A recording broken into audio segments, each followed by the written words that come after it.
Welcome to Babar Hayat cricket show में उस्मान और मेरे साथ हैं बाबर हयात। पाकिस्तान की जिस तरह से शर्मनाक किस्म की वर्ल्ड कप कैंपेन, बुरी से भी आप कहना कोई लफ्ज ऐसा नहीं है जितनी बुरी पाकिस्तान इस वर्ल्ड कप में क्रिकेट खेला है। जिस तरह से बाबर आजम ने कप्तानी की है, पाकिस्तान के बैटर्स ने बैटिंग की है, इंटेंट शो किया है, पाकिस्तान के बॉलर्स ने बॉलिंग की है, स्पिन पेस ऑलराउंडर हर एक एस्पेक्ट में पाकिस्तान की बैंड बजाई है बाकी टीमों ने और पाकिस्तान को आईना दिखाया। जिस तरह से पाकिस्तान ने क्रिकेट खेली उस पर शोएब अख्तर भड़क उठे हैं। पाकिस्तान के एक्स क्रिकेटर्स शोएब अख्तर, रमीज राजा, वकार यूनुस, मिसबा, हर एक इतना भड़क उठे और इतनी शर्मिंदगी महसूस कर रहे हैं। वो कह रहे हैं कि यार कहां इंडिया, इंडिया कहां से कहां पहुंच गया, कब तक हम इंडिया की तारीफें करेंगे, कब तक हम विराट कोहली और बाकी सारे प्लेयर्स को बड़ा कहते रहेंगे। नो डाउट वो अच्छा कर रहे हैं, अच्छी परफॉर्मेंस दिखा रहे हैं, बट आपको अपने मुल्क के लिए भी होता है कि हमारा मुल्क नीचे से नीचे जा रहा है, इंडिया ऊपर से ऊपर जा रहा है। और जिस तरह की पाकिस्तान ने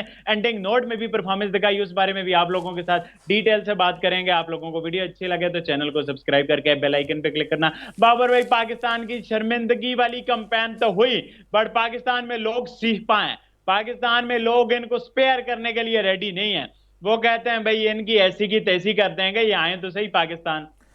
जी हाँ, बिल्कुल। इस वक्त पाकिस्तान की public, Pakistan public at large और ख़ास तौर पे पाकिस्तान के जो क्रिकेट फैंस हैं वो बहुत ज़्यादा दुखी हैं, बहुत ज़्यादा डाउन हैं। और उसकी बुनियादी वजह पाकिस्तान का शर्मनाक ये वर्ल्ड कप है। ये पूरे की वर्ल्ड कप कैंपेन जो है, ये समझें जिस तरह से पाकिस्तान की वर्ल्ड कप बढ़ गया है उसके ऊपर पाकिस्तान की जो पब्लिक है वो इस वक्त at large they are in the condition of a grief, दुख की हालत में है, इस वक्त शॉक की हालत में है कि हमारी ये टीम जिसको हमने इतना हाईली रेट किया था, बल्कि ओवर रेट किया हुआ था, किसी को हम किंग बनाए हुए थे, किसी को नंबर वन बॉलिंग अटैक बनाया हुआ था, हमने शादाब को हम अपना नंबर वन ऑलराउंडर कहते थे और नवाज को हम फ्यूचर का जडेजा कहते थे, रविंद्रा जडेजा हमने बनाया हुआ था, फखर जमान। बहरहाल किसी हद तक उसने जो भी है वो अपना इम्पैक्ट प्लेयर होने का जो वाक़ा है वो दिखाया है उसने। लेकिन हम उसका कंपैरिजन किसके साथ करते हैं जी? हम उसका कंपैरिजन करते हैं रोहित शर्मा के साथ, जिसमें और फखर में ऑब्वियसली फखर की जो इम्पैक्ट प्लेयर होने की बात है वो अपनी जगह, लेकिन रोहित शर्मा के साथ उसका कंपैरिजन करना ये भी अकल से बाला है, अकल से आ रही है। और मैं ये समझता हूं कि वो जो शाहीन शाह अफरीदी, वो हमारा शाहीन शाह अफरीदी जिसको हम अपनी पिचेस के ऊपर भी वो एनवायरनमेंट नहीं दे पाते कि जिससे उसको हेल्प मिले, उस शाहीन शाह अफरीदी को फटा पिचों के ऊपर खिला खिला के हमने कहीं का नहीं छोड़ा। और अब इंडिया में जाके उसकी स्पीड भी कम, उसकी परफॉर्मेंस भी गॉन, और वहां पर मोहम्मद सिराज जैसे एक यंग क्रिकेटर ने जिसको आप कहते हैं कि पिछाड़ के रख दिया है, चारों शाने चित करके रख दिया है। शाहीन शाह अफरीदी की नंबर वन बॉलिंग को एक नसीम शाह गया है और पाकिस्तान की टीम इस तरह से बिखरी है कि मैं ये समझता हूं कि इसकी जितनी भी इसके ऊपर क्रिटिसिज्म किया जाए कम है। और ये हम नहीं कर रहे, अब पाकिस्तान के जो एक्स क्रिकेटर्स हैं। देखिए, आज मैं वकार यूनुस पे मुझे तरस आ रहा था, वो वहां पे किन के साथ बैठा हुआ है? इंडियन कमेंटेटर्स के साथ बैठा हुआ है।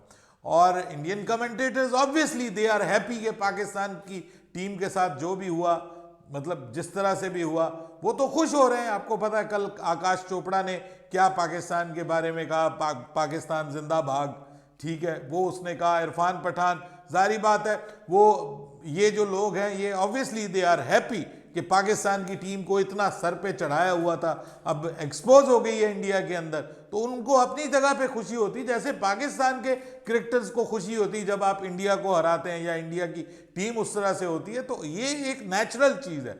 वहाँ पर बैठ के अब कितने बड़े हिम्मत और हौसले की बात है कि जब आपको अपनी टीम के बारे में ये कहना पड़े कि वी आर अशेम्ड। मतलब वकार यूनुस ने तो कहा वी आर अशेम्ड, हमें शर्म आती है कि हम यहाँ पर पाकिस्तान की हम लोग जो हैं वो पाकिस्तान की इस क्रिकेट टीम को यहाँ पर रिप्रेजेंट कर रहे हैं। रमीज राजा ने जिस तरह से स्लैम किया है पाकिस्तान क्रिकेट बोर्ड को, पाकिस्तान क्रिकेट टीम को, मैनेजमेंट को, बाबर आजम को बाकायदा मशवरा दिया है कि मियां तुम अब कप्तानी छोड़ दो, कप्तानी तुम्हारे बस का रोग नहीं है, टीम तुम्हारे साथ नहीं है, कोई परफॉर्म नहीं कर पा रहा, इस वक्त बेहतर यही है कि साइड लाइन पे आ जाओ, कप्तानी छोड़ो और अपनी बैटिंग के ऊपर तवज्जो दो, तुम्हारी बैटिंग वरना बहुत बुरे तरीके से डैमेज हो रही है। लेकिन बाबर आजम मुझे नहीं लगता किसी की बात सुनेंगे, वो अपने अब्बू की बात सुनेंगे।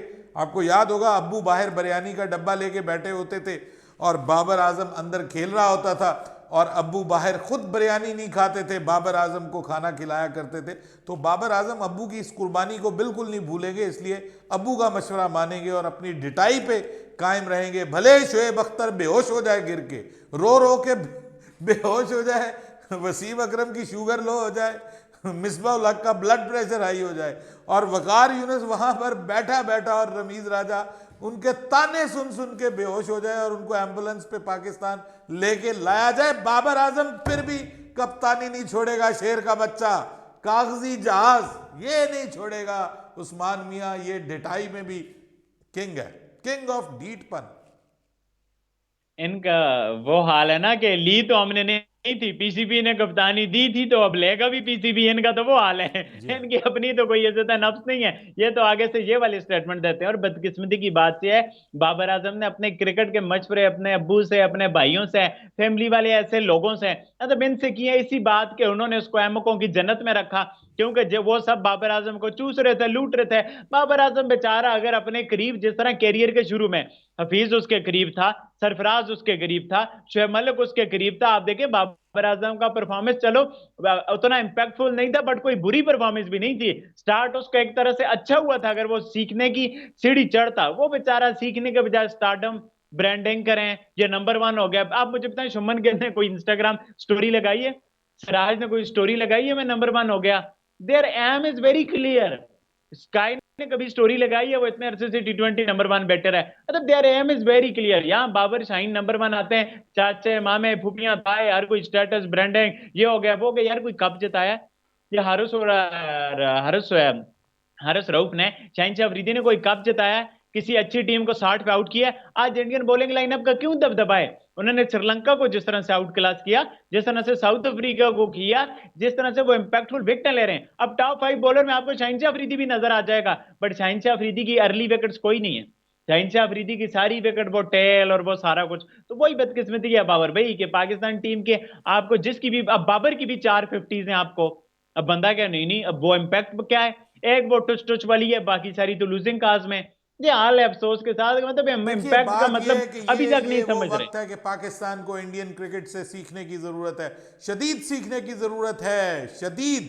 पाकिस्तान की क्रिकेट इस वक्त जो है वो बदनामियों और जिल्लतों की गहराइयों में जा रही है। बाबर आजम जैसा जब आप कप्तान बनाएंगे, डिफेंसिव माइंडसेट अपनाएंगे और फिर अपने टैलेंट को आगे लाने का मौका नहीं देंगे, जब सिफारशी टट्टू आपकी टीम का हिस्सा बनेंगे और आप उनको जो है वो अपनी टीम में आगे लेकर के आएंगे और जो टैलेंटेड होंगे वो बाहर या तो रिजर्व में बैठे होंगे या फिर वो रिजर्व में भी आने के काबिल नहीं होंगे, तो फिर यही परफॉर्मेंस होगी। आप अपनी क्रिकेट पर इन्वेस्ट नहीं करते, आपके चेयरमैन अपने अल्ले तलल्लों के ऊपर इन्वेस्ट करते हैं, मौजें लगी हुई हैं, मुफ्त की तनख्वाहें दी जा रही हैं। चीफ सेलेक्टर जिसकी एक नहीं चलती, आप उसको जो है वो 25-25 लाख रुपया जब देंगे और घर पे बैठ के कागज पेंसिल के ऊपर बाबर आजम जो है वो टीम सेलेक्ट करेगा, तो यही रिजल्ट निकलेगा। इंडिया में ऐसा नहीं होता सर। उन्होंने अपनी क्रिकेट को इंस्टीट्यूशनलाइज्ड किया, उन्होंने कॉर्पोरेट एंटिटी बनाया अपने क्रिकेट बोर्ड को और उसको कॉर्पोरेट स्टाइल में लेके चल रहे हैं। जब आप एक कंपनी स्टाइल में, एक कॉर्पोरेट स्टाइल में, एक प्रोफेशनल वे में अपनी ऑर्गेनाइजेशन को चलाते हैं और खिलाड़ियों को जब परफॉर्म होकर आना पड़ता है, दे स्काउट द टैलेंट। वो पहले टैलेंट को देखते हैं, उसके बाद वो उस टैलेंट को नरिश करते हैं, उसको पहले डोमेस्टिक में आगे लाते हैं, फिर एक क्रिकेट खिलाते हैं, फिर उसको अंडर 19 के बाद एक क्रिकेट में लेके आते हैं और उसके बाद फिर उसको अपनी टीम का हिस्सा बनाते हैं और पहले उसको T20 खिलाते हैं, फिर ODI में लेके आते हैं, फिर टेस्ट में लेके आते हैं। देखिए there is a certain system और वो सिस्टम जो है वो हाईली प्रोफेशनल लोग चला रहे हैं। देखिए आज आपने देखा होगा कि अपनी यंग टीम को अपने यंगस्टर्स की कोचिंग के ऊपर इन्होंने लगाया था राहुल द्रविड़ को। कई साल वो यंगस्टर्स को कोच करता रहा है और वही आज उसके जो कोचिंग में डेवलप होने वाले यंगस्टर्स हैं वो आज परफॉर्म कर रहे हैं विद एक्सपीरियंस। विराट कोहली, रोहित शर्मा उनके एक्सपीरियंस के साथ ये अब परफॉर्म कर रहे हैं और वो अब इस अपनी टीम को वर्ल्ड कप जितवाने के बिल्कुल रास्ते पे गामजन है। जस्ट 2 मैचेस पड़े हुए हैं और इंडिया इस वर्ल्ड कप का फातेह बन सकता है। और जस्ट इमेजिन कि वही राहुल द्रविड़ जिसको अपने सिस्टम में लाया, right man at the right job, और उसने पहले यंगस्टर्स को ट्रेंड किया और उसके बाद अब वो जो है वो अपनी सीनियर टीम को एक बड़े मंच के ऊपर, बड़े प्लेटफॉर्म के ऊपर अनस्टॉपेबल, अनबीटेबल टीम के तौर पे लेके आया। तो सर दिल खुश होता है, मजा आता है ऐसी क्रिकेट को देखने का, ऐसी क्रिकेट को फॉलो करने का, ऐसी क्रिकेट को एप्रिशिएट करने का। हम जो है वो गुब्बारों में हवा भरते रहते हैं पाकिस्तान क्रिकेट में, और बाद में जब वो गुब्बारे जो हैं वो औकात से ज्यादा फूल जाते हैं तो वो फिर फट जाते हैं। इस जिस तरह से आज हमारी टीम ने इस वर्ल्ड कप में करके दिखाया और पता चला है कि ये वही गुब्बारे थे जिनको हमने अपने मौसम में, अपने एनवायरनमेंट में फुलाया हुआ था। जैसे ही ये कंपेटिटिव उसमें एनवायरनमेंट में आए तो इनकी हवा निकल गई है। बिल्कुल। और वाह भी ऐसी निकली कि उबारे का भी पता नहीं चला गया यार, उबारा भी था। वाह इनकी बाकी टीमों ने ऐसी निकाली है बदकिस्मती के साथ, अफसोस के साथ, आवाज और नहीं। दुख का मकाम है। सारी कहानी कंट्री की मोटिवेशन की है। अगर कंट्री का मोटिवेशन होगा तो कुछ बनेगा।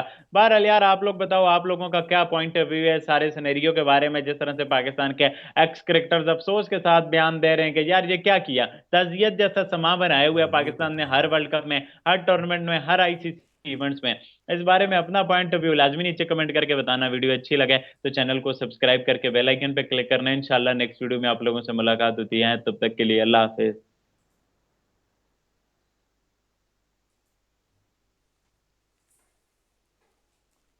जी सर, आवाज आ रही है मेरी?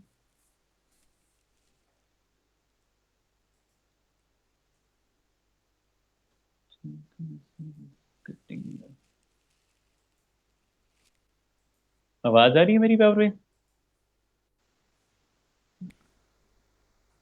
स्पीकर ऑन कीजिए, ब्लूटूथ बंद है।